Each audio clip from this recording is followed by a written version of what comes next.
பெருவழி ரகசியம் பார்க்கும் அனைத்து ஆன்மநேய உறவுகளுக்கும் வந்தனம்.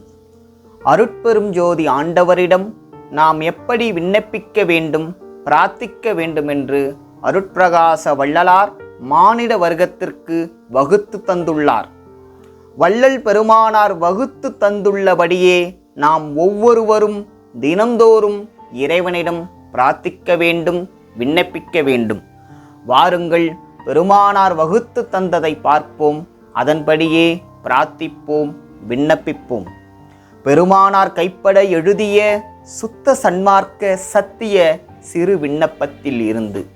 எல்லாமுடைய அருட்பெரும் ஜோதி அற்புத கடவுளே, இது தொடங்கி எக்காலத்தும் சுத்த சன்மார்க்கத்தின் முக்கிய தடையாகிய சமயங்கள், மதங்கள், மார்க்கங்கள் என்பவற்றின் ஆசார சங்கற்ப விகற்பங்களும், வருணம், ஆசிரமம் முதலிய உலகசாரா சங்கற்ப விகற்பங்களும் எங்கள் மனத்திற்பற்றா வண்ணம் அருள் செய்தல் வேண்டும் என்று விண்ணப்பிக்க வேண்டும் என்கிறார் திருவருட்பிரகாச வள்ளலார். வாருங்கள், இதை சற்று விரிவாக பார்ப்போம். இது தொடங்கி எக்காலத்தும் சுத்த சன்மார்க்கத்தின் முக்கிய தடையாகிய சமயங்கள். சமயங்கள் என்றால் சைவம், வைணவம், சமணம், பௌத்தம், கிறித்துவம், இஸ்லாம் போன்றவைகள். மதங்கள் என்றால் சித்தாந்தம், போதாந்தம், நாதாந்தம், கலாந்தம், யோகாந்தம், வேதாந்தம் போன்றவைகள். அதாவது இந்த சமயங்களும் மதங்களும் நம் மனதில் பற்றாத வண்ணம் அருள் செய்தல் வேண்டுமென்று விண்ணப்பிக்க வேண்டும். மேலும் அதில் சொல்லப்பட்ட ஆசார சங்கற்ப விகற்பங்களும் எங்கள் மனதில் பற்றாத வண்ணம் அருள் செய்தல் வேண்டும் என்கிறார். ஆசாரம் என்றால் விபூதி அணிவது, ராமம் போடுவது, ருத்ராட்சம் மாட்டுவது, மாலை ஓடுவது, சிலுவை மாட்டுவது, மொட்டை அடித்துக் கொள்வது, சடை வளர்த்து கொள்வது போன்றவைகள். இவைகளும் நம் மனதில் பற்றக்கூடாது என்று அருள் செய்தல் வேண்டும் என்கிறார். அடுத்து வருணம், ஆசிரமம் முதலிய உலகசாரா சங்கற்ப விகற்பங்களும் எங்கள் மனதில் பற்றாத வண்ணம் அருள் செய்தல் வேண்டுமென்கிறார். வருணம் என்பது சக மனிதரிடம் நிறம் பார்ப்பது, சாதி பார்ப்பது, குலம் பார்ப்பது, அழகு பார்ப்பது போன்றவைகள். ஆசிரமம் என்பது துறவு இல்லம், குருகுலம் போன்றவற்றில் கற்பிக்கப்படுகின்ற தியானத்திற்காகவும் யோக பயிற்சிகளுக்காகவும் அமைக்கப்பட்ட ஒரு இடம்.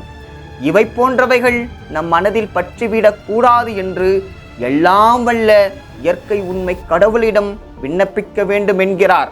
அதை மீண்டும் வாசிக்கின்றேன். எல்லாமுடைய அருட்பெரும் ஜோதி அற்புத கடவுளே, இது தொடங்கி எக்காலத்தும் சுத்த சன்மார்க்கத்தின் முக்கிய தடையாகிய சமயங்கள், மதங்கள், மார்க்கங்கள் என்பவற்றின் ஆசார சங்கற்ப விகற்பங்களும், வருணம், ஆசிரமம் முதலிய உலகசாரா சங்கற்ப விகற்பங்களும் எங்கள் மனதில் பற்றா வண்ணம் அருள் செய்தல் வேண்டும். இப்படி விண்ணப்பிக்கின்றவர்கள்தான் சுத்த சன்மார்க்கத்திற்கு உரியவர்கள். ஏனென்றால் இவையெல்லாம் சுத்த சன்மார்க்கத்திற்கு எக்காலத்திற்கும் முக்கிய தடைகள்.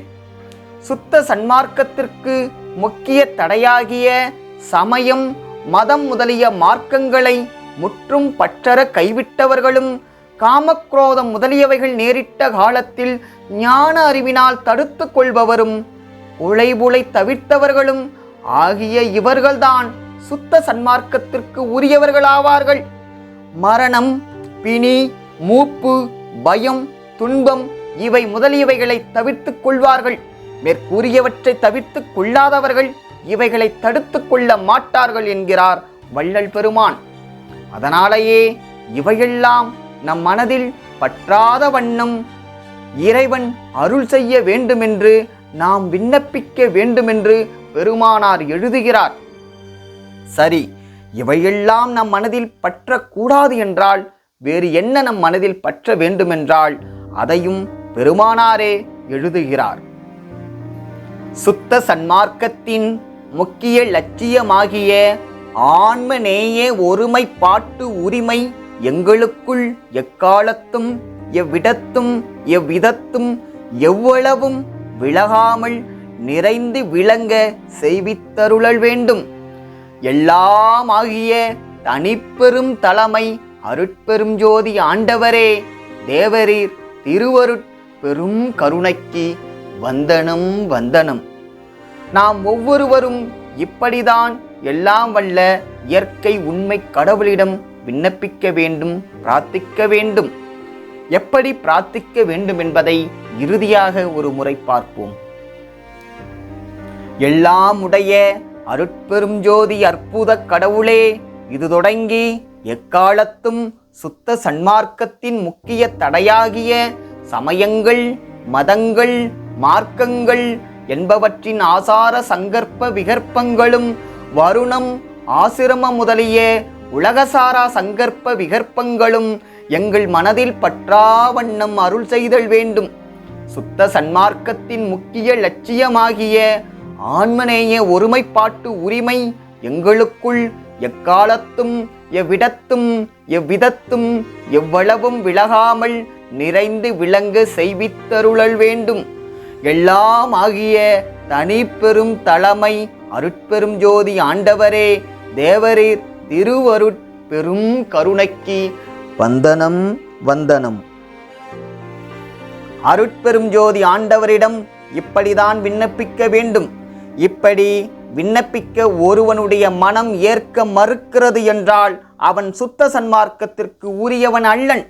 அவன் எக்காலத்திலும் மரணம், பிணி, மூப்பு, பயம், துன்பம் என்பவற்றை தடுத்து கொள்ள மாட்டான். அருட்பெருஞ்சோதி அருட்பெரும் ஜோதி, தனிப்பெரும் கருணை அருட்பெரும் ஜோதி. ஜோதி ஜோதி ஜோதி சுயம்,